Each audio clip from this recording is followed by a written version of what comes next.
who co-authored Project 2025, and he is now in the cockpit of the White House when it comes to federal agencies.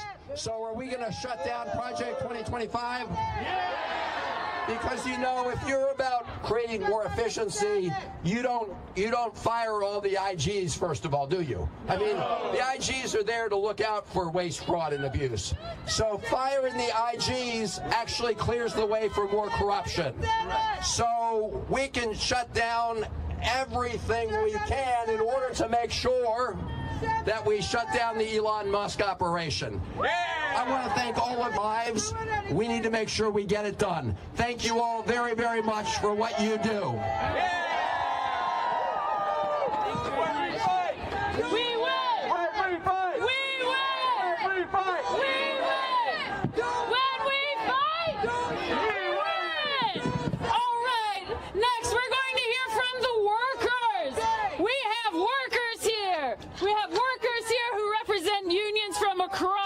Maryland and DC. We've got workers from UAW, ProStocks, researchers organized, UAW Pro, can I hear you?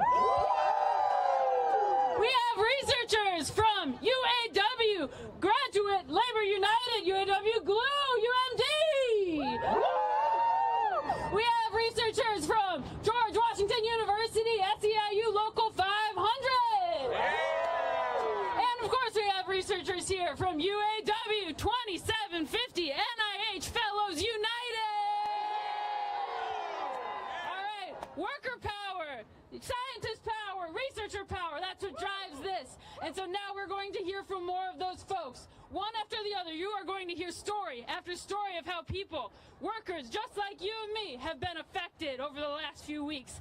So here we are. Our first speaker up here, we've got Jordan Lara. Hi everyone, my name is Alexander Jordan Lara, and I am speaking here in my personal capacity. I was a member of Dr. Lawrence Tabak's lab, and I want to tell you a story about how last week aged me a year. For those of you who may not know, he was the acting director of the NIH and the longest serving deputy director in NIH's history. 10:30, Tuesday night, I got a surprise email from Dr. Tabak saying that he was to be retiring immediately. It was obvious to me and anyone who has wrinkles in their brain that he was forced into leaving the NIH. If they can force out the top NIH official, what do they plan to do with the rest of us? Don't worry, they answered that really quickly with their assault on probationary workers. In between experiments on Friday, I ran around my institute collecting people's testimonies, contact information, while trying to provide resources, guidance, and reassurance. The most productive and accomplished fellows in my institute were facing the prospect of losing their jobs, careers, and visa status, all because of the whims of some oligarchs. This week, these same workers are expected to continue as if business is usual. How can we expect people to discover cures and treatments when they're occupied discovering if they still have a job? The end of the week left me with some hope. In a lab full of scientists concerned about their co-workers' livelihood, science, and the country at large, it was clear to me that we're all in this together, just as we are today. When they come for one of us, they come for all of us. And we're here to say enough is enough. Because when we fight, we win. When we fight, we win. Thank you.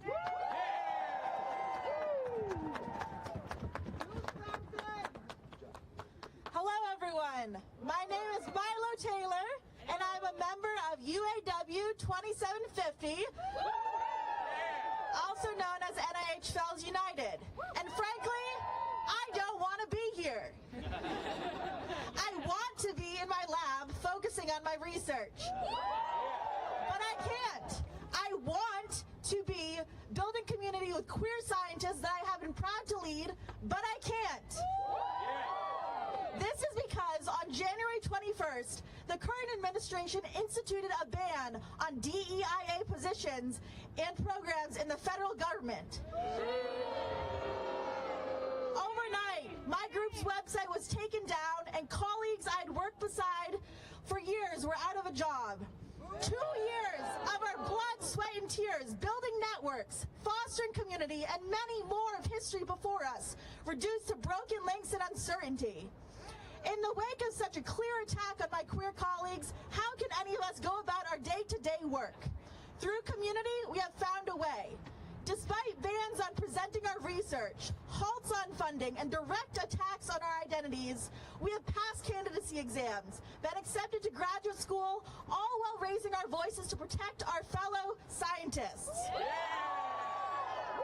While some may think the administration's actions are a bold display of strength, I think they're a clear admission of fear.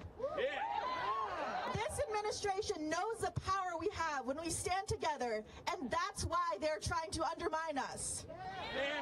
You can eliminate DEIA. You can stall our research, but we are not going anywhere. We will work together to protect every single one of us. Fellow organizers, do not give them the satisfaction of succumbing to the overwhelm. Keep raising your voices. Keep excelling at what you do and remind them why they should fear our power.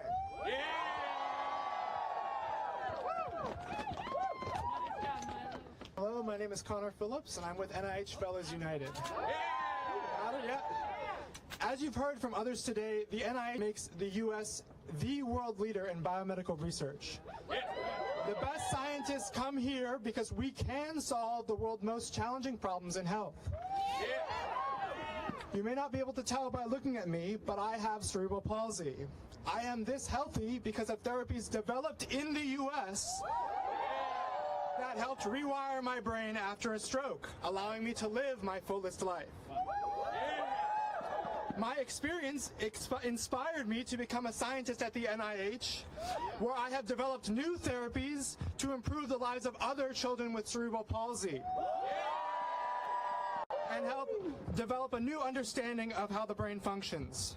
Now, as a result of these cuts from the Trump administration, I am prevented from continuing this research, even as an unpaid volunteer.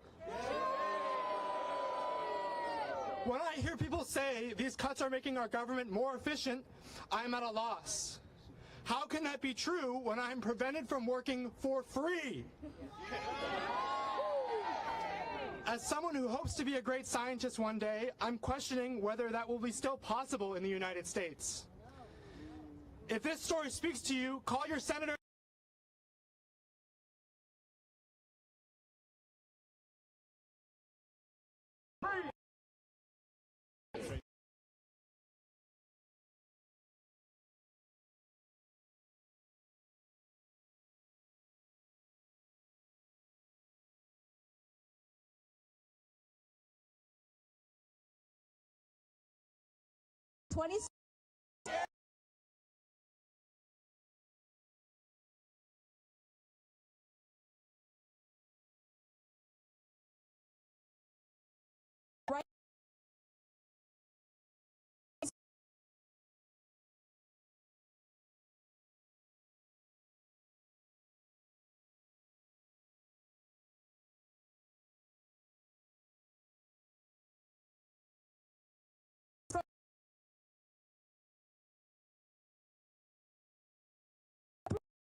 Pervasive threat posed by condemnable directives that are antithetical to the missions of public health, knowledge, and justice in the United States.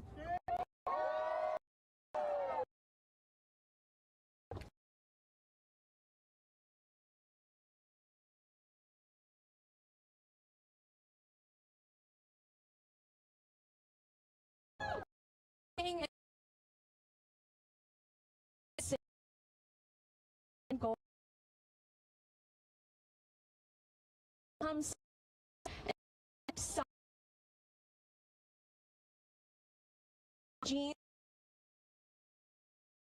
were to really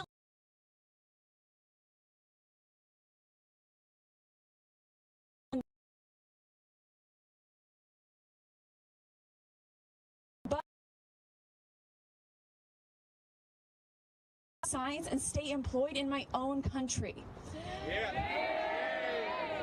America has been at the forefront of science and a leader in the world.